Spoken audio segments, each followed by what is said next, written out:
Good day, friends. I'm Franky, and this is the Think Tank. I've been thinking we should go over Ron Logans' Warrant. There are so many little hidden gems in there that I thought it was probably worth going through. It gives us some ideas as to what they may be looking for right now. So this is the state of Indiana, county of Carroll, cause number, and there's the docket number. Nicole Robinson swears or affirms that she believes and has good cause to believe evidence of an unaliving is located in the residence of Ronald Logan. It gives his address that's redacted, situated in the county of Carroll in said state, which is described as a white two-story single-family dwelling situated in the county of Carroll in said state, including the detached garage, outbuildings, or a white Ford F-250. That gives a VIN number and states as follows. Nicole Robertson, a special agent with the FBI, and have been employed as such for 12 years. Prior to her employment as an FBI agent, Nicole Robertson was employed at the Sauk Village, Illinois police officer for approximately 6 years. Nicole Robertson is assigned to the Maryville Resident Agency and currently participates in the investigation of all violent crimes. So this is a little bit of the background. So number one, February 13th, 2017, at approximately 1 p.m., juvenile victims, hereafter referred as LG and AW, were taken to the Monon High Bridge Trail located in Delphi, Indiana, 300 north and 575 west. Excuse me, I got a tickle. So it gives a longitude and latitude. The time was approximately 2:13 p.m. They were to be picked up by a family member at 3 p.m., but the victims did not meet with the family member. At approximately 5:30 p.m. was the last successful ping of the cellular phone by AT&T. The victims LG and AW were located deceased on February 14th, 2017 at approximately 2:17 p.m. And again, it gives the longitude and latitude. A suspect has been developed of a white male wearing a blue jacket with a heavy physical build, wearing a cap and blue jeans. The development of this suspect was made by a 43-second video taken from LG's phone, where the suspect follows the victims as they are walking on the Monon High Bridge Trail. No. Sorry about that. Near the end of the video, the suspect speaks to the victims saying, "Down the hill." It sounds as though he is directing the victims to leave the trail that they were on to enter a wooded area below. No person has come forward and identified himself as the person who met with the victims and made the statement in LG's video. Therefore, it is believed that the person in LG's video participated in the unalivings. Images of the suspects have been broadcast on the news media since February 15th, 2017 as a person of interest. LG and AW were presumed to have made contact with the unknown male at approximately 2:13 p.m. based on the analysis of LG's cell phone.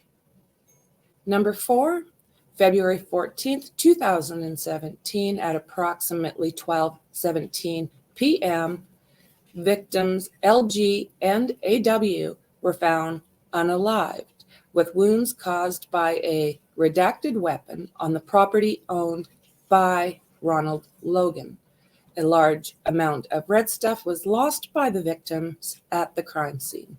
Because of the nature of the victim's wounds, it is nearly certain that the perpetrator of this crime would have gotten this on his personal clothing. Then it says that this occurrence was 1,400 feet from Ron Logan's house. Number 5, Logan is a 77-year-old male. His physical build is consistent with that of the male subject videoed by LG on the Monon High Bridge Trail. Logan owns a farm and cares for large farm animals. He appears to be in good physical condition. Logan has been interviewed several times. His voice is not inconsistent with that of the person on the video. Number 6.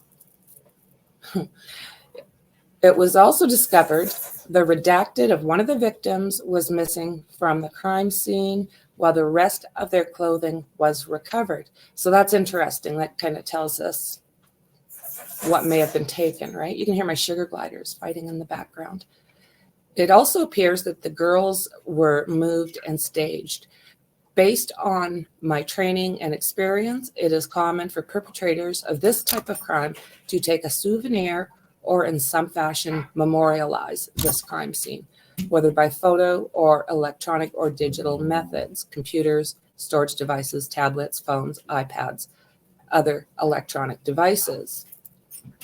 Number 7, it's saying that the girls showed no visible signs of a struggle or fight. 8, during the proceedings of the crime scene, investigators located unknown fibers and identified hairs, which may later be used for comparison for similar fibers or hairs. So we do know that they allegedly took Richard's cat, that it was deceased, and did take fur samples. They are saying, I've heard in more than one place, like again, this is alleged, that there was animal hair that was included. Logan owns numerous weapons, including handguns, pointy objects that were observed by law enforcement officers during the execution of the search warrant. The warrant took place at his home March 6, 2017. Logan's home was searched as a result of a probation violation. The search was limited to the discovery of firearms and included only his main residence.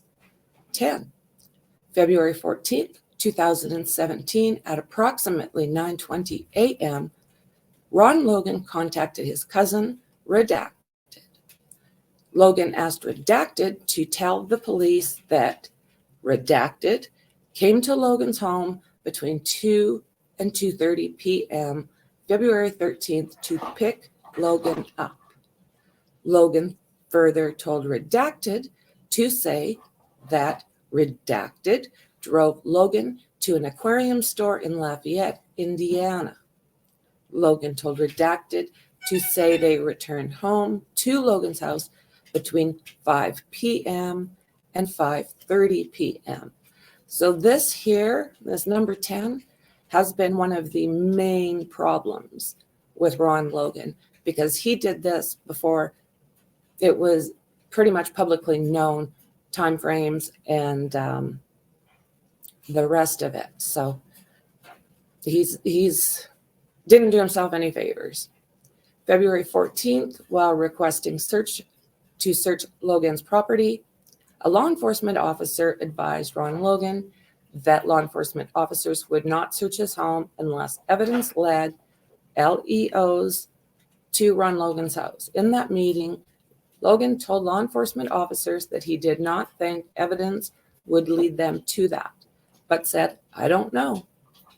See, he makes himself look sketchy.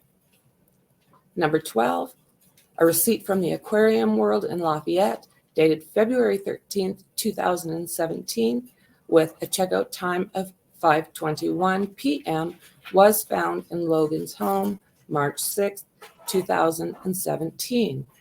During a probation violation search, Ron Logan resides, approximately 22 miles from the store.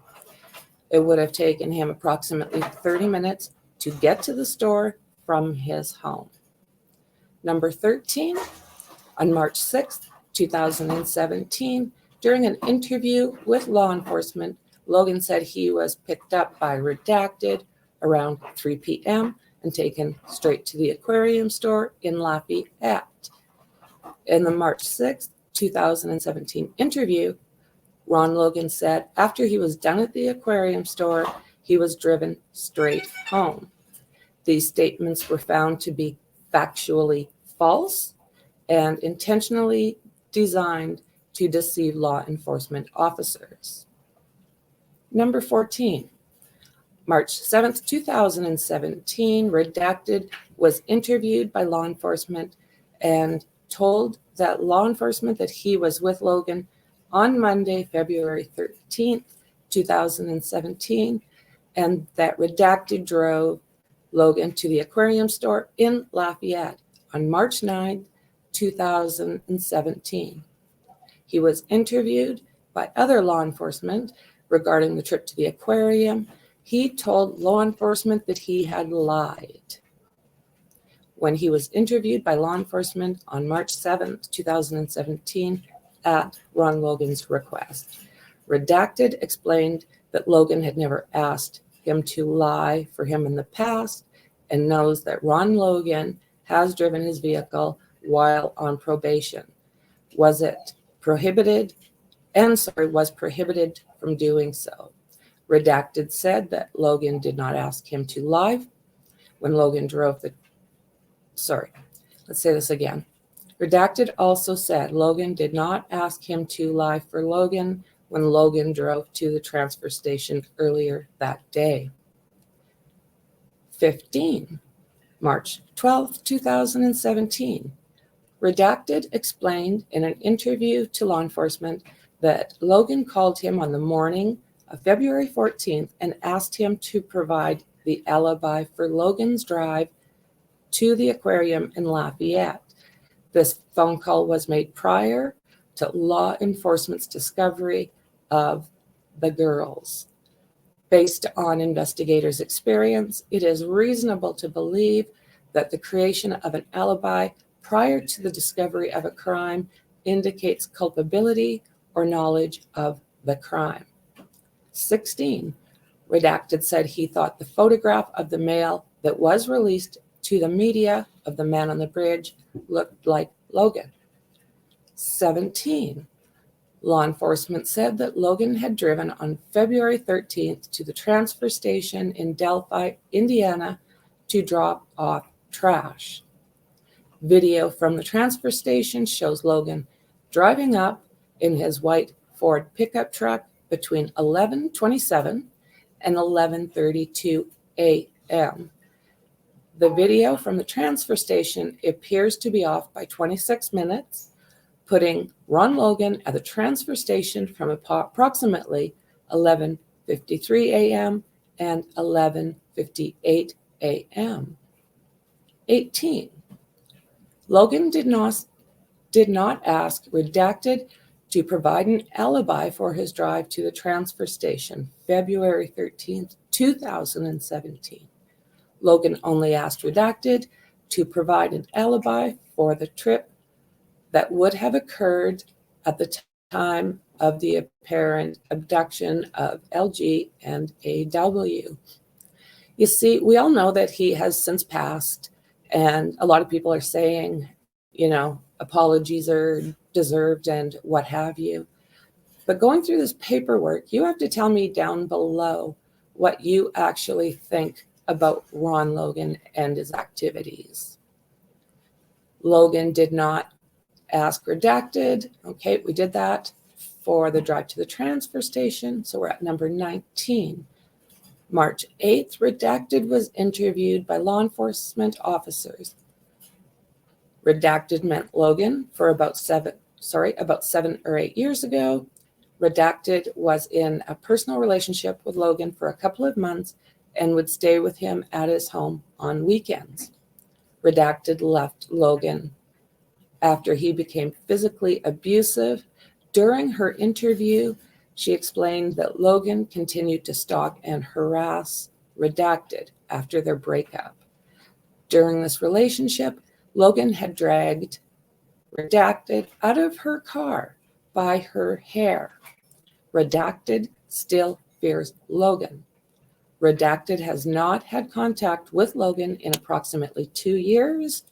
Redacted told interviewers that Logan had told her in the past that he would unalive her and no one would find her remains. You see, this is what makes Ron Logan look extremely sus. They are talking about other people being involved, so if this name comes up later, it would not surprise me at all. 20, during her March 8th, 2017 interview, Redacted said that she knew Logan carried a gun everywhere he went. Redacted knew Logan would carry his gun in his fanny pack. Redacted describes Logan's fanny pack as one made out of nicer material. 21, during her March 8, 2017 interview, Redacted told law enforcement that she saw the photograph of the man on the bridge. She thought the police were looking for Logan because she thought that photograph was Logan. Redacted did not initially realize that the photograph was that of a suspect. 22, a call placed using Logan's cell phone produced cell tower data that shows Logan's cell phone appears to be in or around the property on February 13th at around 2:09 p.m. Although his exact location cannot be confirmed, the tower data shows that Logan's cell phone was in Delphi area in the Monon High Bridge Trail. So since this time, they have been saying that they cannot prove anything except he was home. They can't position him like a few kilometers, or not even feet this direction, or a certain amount of feet the other direction. So a lot of this information has either been updated as far as some of it goes. What I'm finding very interesting, though, is the stuff that they're looking for when they did this search. And again, I want to know a little bit more about Ron Logan. So number 23, this is an analysis of Logan's cell phone data, revealed a text message sent from his phone at 7:56 p.m., February 13th, 2017. Initial exam of this analysis indicates Logan's phone was likely outside of his residence in the proximity. Sorry, I thought she was going to bark. In the proximity of where LG and AW's remains were located. So we know that there is a few cell towers that these phones will bounce from. I have watched people that have been following this case and working on this case go to that same spot, and they watched their own phone bounce from tower to tower to tower. Number 24, an analysis of Logan's cell phone data. Okay, this is this the same one? Let's see here. Nope. An analysis of Logan's cell phone data revealed a text message received by his phone 10:16 p.m., February 13th, 2017.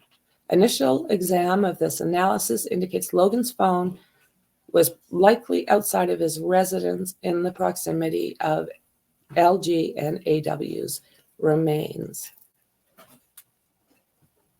Oh, skipped Logan. This is number 25. Logan met law enforcement on or about February 17th while they were on his property.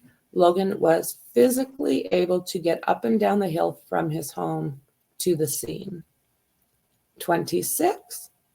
March 14th, 2017, Logan's former housemate, Redacted, was interviewed.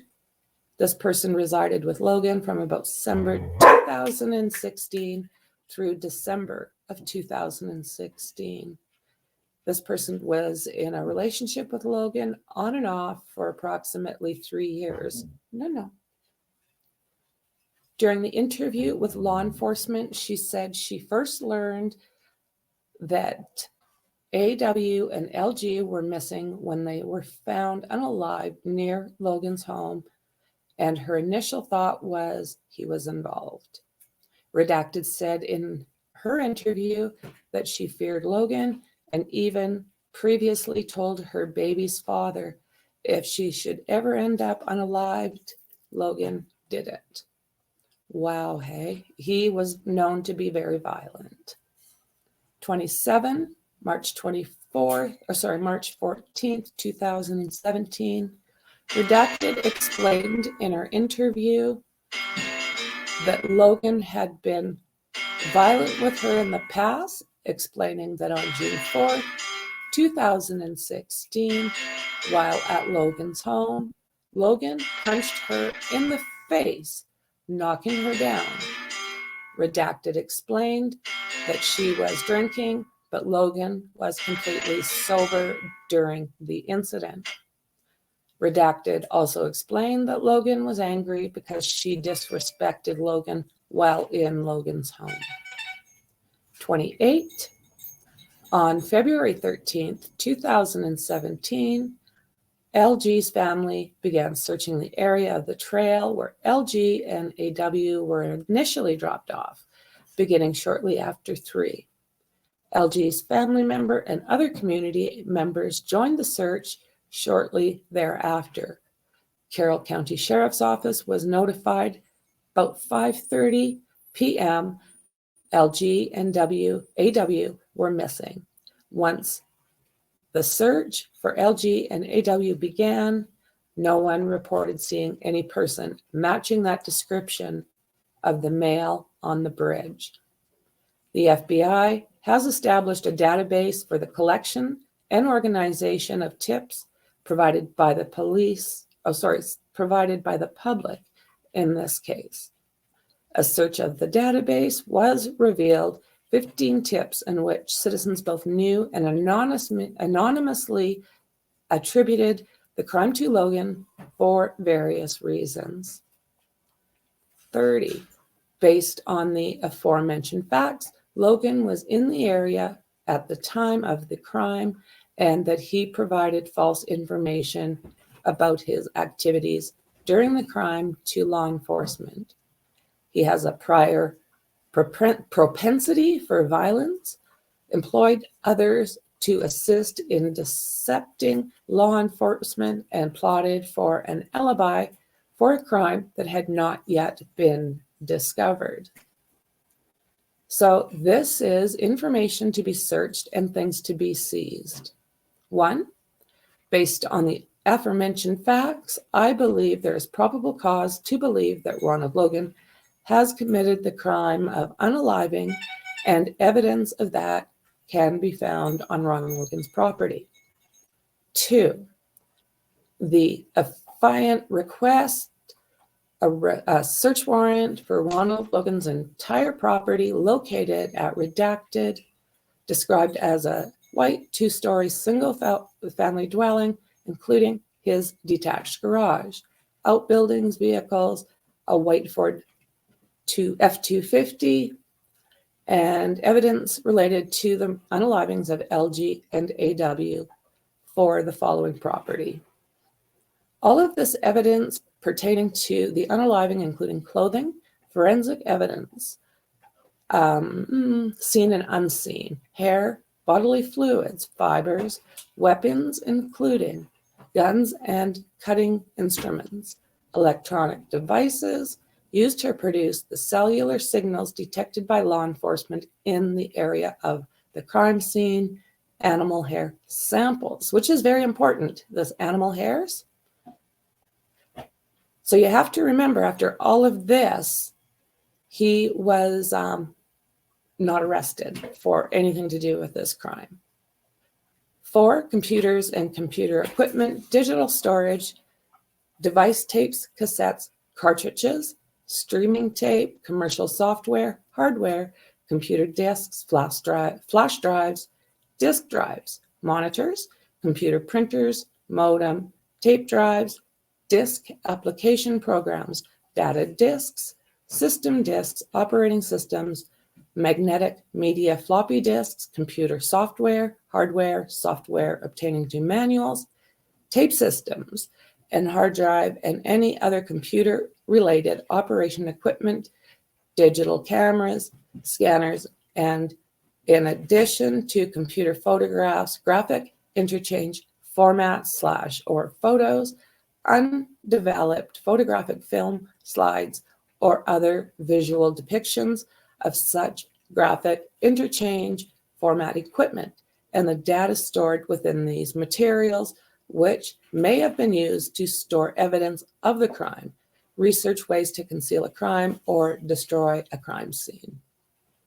5. Records, documents, writings, and correspondence containing information about the crime, crime scene, or any individual involved in the crime. 6. Any and all tablet, phone, iPad devices, and any other electronic devices which may contain digital data. My tongue's sticking to the top of my mouth. 7. Why any and all computer data, including but not limited to photographs, videos, documents, emails, sound files, which may contain evidence of the violations of criminal statutes listed at the beginning of this affidavit. I affirm under penalty of perjury as specified in, and then it gives the number, that the foregoing representations are true. Dated the 17th day of March, 2017, Nicole Robertson, and her signature. And let's see here. Okay.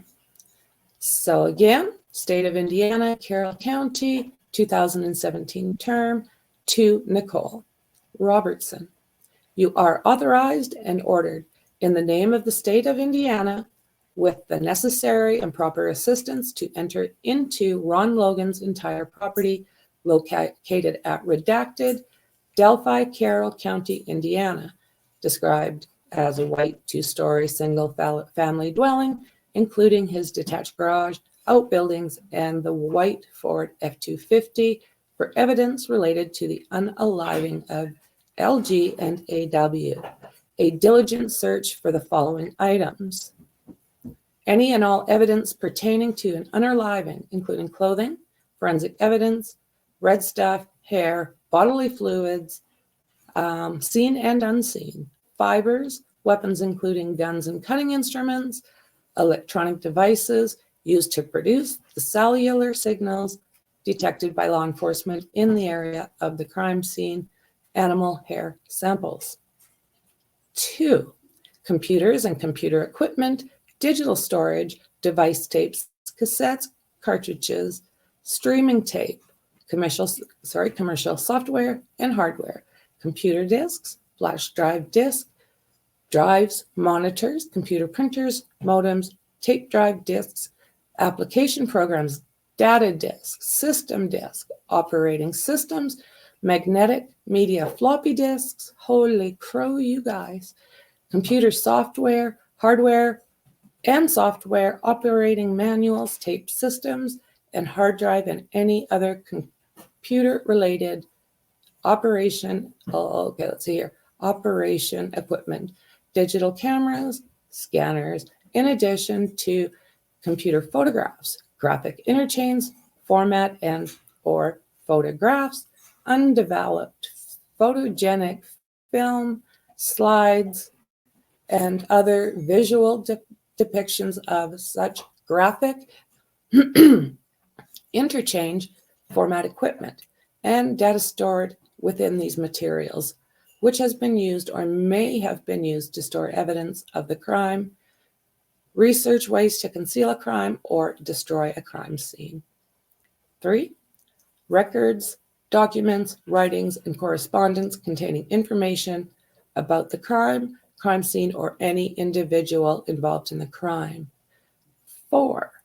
Any and all tablets, phones, iPad devices, and any and all other electronic devices which may contain digital data. You are ordered to seize such property or any part thereof found on such search. Dated 17th day of March 2017. So this is Curtis G. Fouts, acting judge for the Carroll County Circuit Court. So there we go, guys. What do you think? Is Ron Logan in any which way involved? I want to know your opinion of all of this. So do make some comments down below. Don't forget to like and subscribe, and shoot me off an email. It is going to be in